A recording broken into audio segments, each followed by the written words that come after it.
ቤተሰቡ የንብረት ክፍፍል ሲያደርግ ሴትየዋ ያገኘችው የአባቷን አንድ ወታደራዊ ሜዳሊያ ብቻ የነበረ ሲሆን ወንድሟ ግን አባታቸው ጥሎት የሄደውን የ10 ሚሊዮን ዶላር ሀብት በሙሉ ወረሰ። ነገር ግን በዚያን ጊዜ አባቷ ከመሞቱ በፊት የነገራትን ቃል አስታወሰች። አባትሽ መቼም ቢሆን ተጎጂ እንድትሆኚ አይፈቅድም፣ አንቺ እንድትከስሪ ፈጽሞ አልሻም ብሏት ነበር። ስለዚህ ሴት ልጅቱ አባቷ ፈጽሞ እንደማያታልላት ከልቧ ስላመነች ያነሰውን ድርሻ የያዘውን የውርስ ስምምነት ያለምንም ማንገራገር ፈረመች። እውነታው ግን ከልጅነቷ ጀምሮ እናቷ የምትመራበት አንድ ሕግ ነበራት። ማንኛውም ጥሩ ነገር ሁል ጊዜ ቀድሞ ለወንድሟ ይሰጥ ነበር። ሕፃናት ሳሉ በምግብ ሰዓት የዶሮው ታችኛው እግር ሁል ጊዜ ለሱ የሚሰጥ ቢሆንም አባቷ ግን በምስጢር ሌላ አስቀምጦላት በድብቅ ይሰጣት ነበር። ወንድሟ መካከለኛ ደረጃ ትምህርት ቤት ሲጀምር እናቷ ለትምህርት ቤት ክፍያ $1000 በቀላሉ አውጥታ ሰጠችው። ነገር ግን የሷ ተራ ሲደርስ ሴት ልጅ ብዙ ትምህርት አያስፈልጋትም በማለት ያንን ያህል ገንዘብ ለመክፈል ፍቃደኛ አልሆነችም። በመጨረሻም የራሱን የግል ቁጠባ በምስጢር አውጥቶ ያስተማራት ያው አባቷ ነበር። ሴት ልጅቱ አባቷ በቤተሰቡ ውስጥ ብዙም ተሰሚኝነት እንዳልነበረው ታውቃለች። ነገር ግን በእድገቷ ሂደት ውስጥ አንድም ቀን ያለ አግባብ እንድትበደል ፈቅዶ አያውቅም። ስለዚህ አሁንም በዚህ ጊዜ አባቷ ሙሉውን የ10 ሚሊዮን ዶላር ሀብት ለወንድሟ ሰጥቶ ለሷ ግን ወታደራዊ ሜዳሊያ ብቻ ጥሎላት ሲሄድ አሁንም እሱን ማመንን መረጠች። አባባ እኔ አልቸኩልም፣ አንተ ፈጽሞ እንድጎዳ እንደማታደርገኝ አውቃለሁ አለች በልቧ። እናቷ ልጅቱ ውርሱን እንዲህ በቀላሉ ትቀበላለች ብላ ፈጽሞ አልገመተችም ነበር። በመሆኑም ልጇ ሚሊዮነር መሆኑን ለማክበር ወዲያውኑ በቤት ውስጥ የደስታ እራት አዘጋጀች።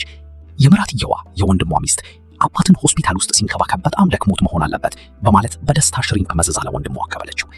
ይህች አንዲት አረፍተ ነገር የሴት ልጅቱን የትዕግስት ወሰን በአንድ የሰበረችው። አባቷ ሆስፒታል በተኛበት በአንድ ሙሉ ዓመት ውስጥ ወንድሟ መጥቶ የጠየቀው 3 ጊዜ ብቻ እንደነበረ በቁጣ ተናገረች። በሄደበት ጊዜም ቢሆን ምንም አይነት እርዳታ ለማድረግ ፈቃደኛ አልነበረም። እሷ ግን በየቀኑ እየሰራች ስራ ስትወጣ ደግሞ ሌሊቱን ሙሉ አባቷን ስትንከባከብ ታድር ነበር። ወንድሟ የሕክምና ወጪዎችን እንኳን መክፈል ስላልፈለገ የአባታቸውን ሕክምና ለማስቀጠል ስትል ብቻ ከሰው $200,000 ለመበደር ተገድዳ ነበር። የእሷ ንግግር ወንድሟን ወዲያውኑ መውጫ አሳጣው። ነገር ግን እንደተለመደው እናታቸው እንደገና ከወንድሟ ጎን ቆመች።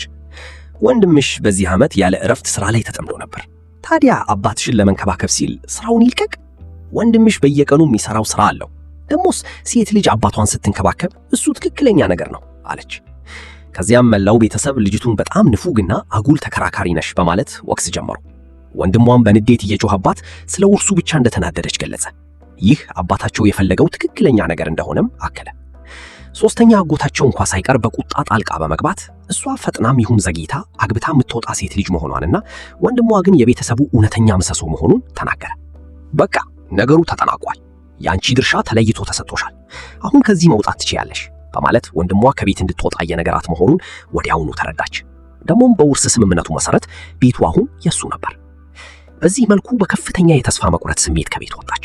ነገር ግን ወደ ተከራየችበት ትንሽ ክፍል ገና እንደተመለሰች እናቷ ሁሉንም ዕቃዎቿን መታ እንድትወስድ ካልሆነ ግን ሁሉንም ነገር ወደ ውጭ እንደሚጥሉት የሚገልጽ መልእክት ላከችላት።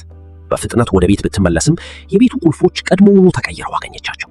እናቷም ቁልፉን ቀይረነዋል፣ በሚቀጥለው ጊዜ ስትመጪ መጀመሪያ ማንኳኳትን አትርሺ፣ ወንድምሽ ሌቦች እንዳይገቡ ስለሰጋ ቁልፉን ቀይሮታል፣ ሂጂ ዕቃሽን በሙሉ ጠቅልለሽ ውሰጂ አለቻት። ልጅቱ ዕቃዎቿን ስትሰበስብ ምራቷ ልክ እንደ ባዕድ ሰው በጥርጣሬ በትኩረት ትከታተላት ነበር። ከገዛ ቤቷ ስትባረር የተመለከተች አንዲት የጎረቤት አክስት አባቷ በሕይወት ቢኖር ኖሮ እንዲህ እንድትበደል ፈጽሞ እንደማይፈቅድ ተናገረች። ነገር ግን ልጅቱ አሁንም የአባቷ ቃላት እውነት እንደሆኑ ታምን ነበር።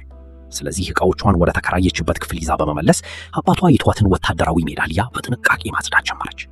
በዚያን ጊዜ ግን በሜዳሊያው ላይ ያሉት ብሎኖች ሆን ተብሎ እንዲላሉ የተደረጉ ይመስሉ ነበር። አባቷ ተጎጂ እንድትሆኒ አላደርግም በማለት ምን ማለቱ እንደነበረ ለማወቅ እየሞከረች ሳለ በድንገት ስልኳ በማይታወቅ ቁጥር ጠራ። የሻኦቻንግ ሊንግ ልጅ ነሽ አይደል? ስሜ ጆ ይባላል። እኔ አባትሽ ከመሞቱ በፊት ከነበሩት የድሮ የጦር ጓደኞቹ አንዱ ነኝ። እሱ ከመሞቱ በፊት እሱ ከሌለ በኋላ አንቺን እንዳገኝሽ ጠይቆኝ ነበር። ለአንቺ በጣም አስፈላጊ ነገር ጥሎልሻል። እንዲሁም ፍንጩን በወታደራዊ ሜዳሊያ ውስጥ እንደምታገኝም ነግሮኛል።